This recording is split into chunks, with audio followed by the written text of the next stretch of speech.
Our marketing strategy for the Yumpling food truck is a bit embarrassing, mainly because we didn't really have one. From the beginning until this day, we have relied purely on word of mouth and have spent a grand total of $0 on advertisements. Some might say we got lucky or we were naive, but ask anyone in marketing what the most powerful form of advertising is, and they'll tell you that it's call out the engine, ring up the station, I am on the spot. word of mouth. Oh, okay. I see what you did there. When you're going to travel to a new city and you want food recommendations, what do? You ask any friends or family that have been there for recommendations. If you're like most people, you won't even pay attention to the sponsored results that appear when you search online for restaurants in that city. If your food is good, you shouldn't have to spend too much money on ads to attract customers. Now, this doesn't mean you want to ignore websites like Google, Yelp, or TripAdvisor. TripAdvisor is the lifeblood of the agritourism industry.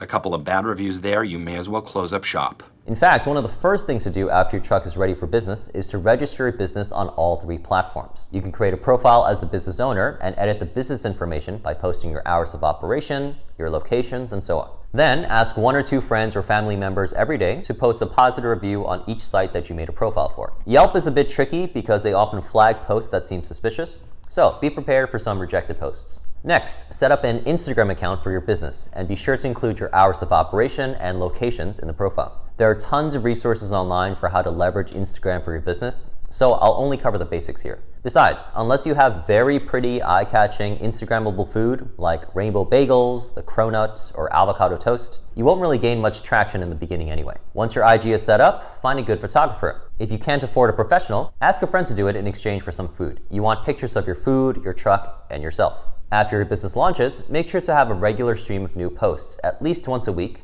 and respond to as many comments as you can. If you plan to eventually make a website for your food truck, try to purchase a domain name within your first year of business. If the name is available and the price is reasonable, meaning less than $1,000, negotiate a bit and buy it right away, even if you don't plan to build the actual website until months later. We learned this lesson the hard way. After about 1.5 years of running our food truck, we decided to buy Yumpling.com, but the owner wanted $800 for it. What? I thought the guy was crazy. Who besides us would want to buy a domain called Yumpling.com? At the time, we already owned YumplingNYC.com, so we weren't really in a rush to buy Yumpling.com. So we decided to wait a few months and check back with the owner after the price drops. Many months later, We contacted the owner again. He wanted $2,800. Oh man. Oh God. Oh man. Oh God. Oh man.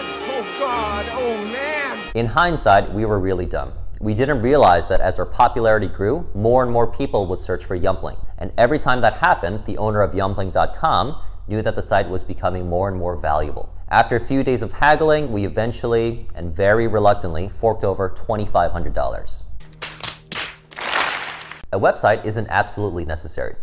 But eventually, your customers will search for you online and may want to see more than IG pictures of your food. If you have no web design experience and don't plan to learn how to do it yourself, you can check out the following options. Use a template-based website like Wix, Squarespace, or Weebly. You pay a monthly fee, and the sites provide a bunch of templates to choose from. So you look through the samples, pick which theme you like, and you simply edit the placeholder text, insert your own pictures, and add or remove pages. This has the lowest upfront cost, but has ongoing monthly costs. Outsource your website development on places like Fiverr or Freelancer. You can look through various developers' portfolios and then post your own website requirements. Depending on the site, you can negotiate the price, or you pay a flat fee for the work.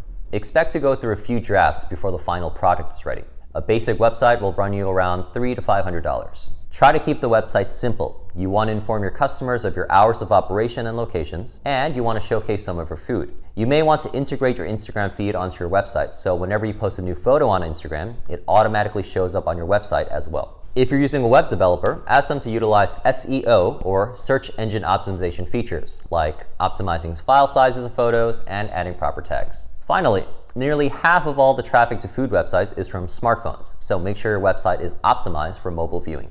If people love your food, you'll eventually get contacted by newspapers, TV networks, food websites, and bloggers. It's great exposure, and every restaurant and food truck would kill to be in an insider video or get written up in the New York Times. Small claim to fame, the education company I co-founded was mentioned in a New York Times article a few years back. Snap! Anyway, a lot of businesses that get featured will see a huge jump in sales. But unless their food is really good, their numbers very quickly fall back to where they were before. I personally know 3 different food businesses that experience this exact same phenomenon. 2 of them are still in business, but have average sales, and 1 of them went out of business recently. Keep in mind, if someone comes to try your food after reading about you or seeing you in a video, they're most likely going out of their way to get to you. And at the end of their journey, if your food doesn't greatly surpass their expectations, they'll leave thinking, you know, it was good, but not that good. Or, It's not worth it. It's just not worth it. finally, don't bother spending money on print ads for your truck. Some trucks print out paper flyers and hire someone to hand them out on a street corner.